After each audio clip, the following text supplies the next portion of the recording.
KPCC നേതൃത്വത്തിന് തലവേദനയായി കണ്ണൂർ കോൺഗ്രസിലെ പൊട്ടിത്തെറി. എം.കെ. രാഘവൻ എംപിക്കും ഡിസിസി അധ്യക്ഷൻ മാർട്ടിൻ ജോർജിനുമെതിരെ സമൂഹമാധ്യമങ്ങളിൽ ഉൾപ്പെടെ വിയോജിപ്പ് പരസ്യമാക്കി പ്രാദേശിക നേതാക്കളും പ്രവർത്തകരും രംഗത്തെത്തിയതാണ് നേതൃത്വത്തെ പ്രതിസന്ധിയിലാക്കുന്നത്. സമവായ നീക്കത്തിന് കെപിസിസി നേതൃത്വം ശ്രമം തുടങ്ങിയതായാണ് സൂചന.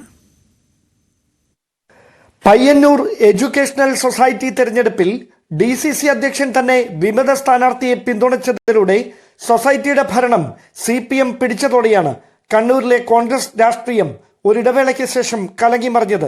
തൊട്ടു പിന്നാലെ മാടായി കോളേജിലെ നിയമന വിവാദം കൂടിയായതോടെ കാര്യങ്ങൾ കൈവിട്ടു. Madayi college chairman M.K. Raghavan MP CPM പ്രവർത്തകർക്ക് പിൻവാതിൽ നിയമനം നൽകിയെന്ന ആരോപണം പാർട്ടി പ്രവർത്തകർ സൈബറിടങ്ങളിൽ കൂടി ഏറ്റെടുത്തതോടെയാണ് വിഷയം കോൺഗ്രസ് നേതൃത്വത്തിന് തലവേദനയായി മാറുന്നത്. ഷുഹൈബിന്റെയും ശരത് ലാലിന്റെയും കൃപേഷിന്റെയും ജീവനെടുത്തവർക്ക് കൈകൊടുക്കാൻ M.K. രാഘവൻ എങ്ങനെ കഴിയുന്നുവെന്നും ഡിസിസി അധ്യക്ഷൻ മാർട്ടിൻ ജോർജ് ഇതിന് കൂട്ടുനിൽക്കുകയാണെന്നുമാണ് സമൂഹ മാധ്യമങ്ങളിലൂടെ അണികളുടെ വിമർശനം.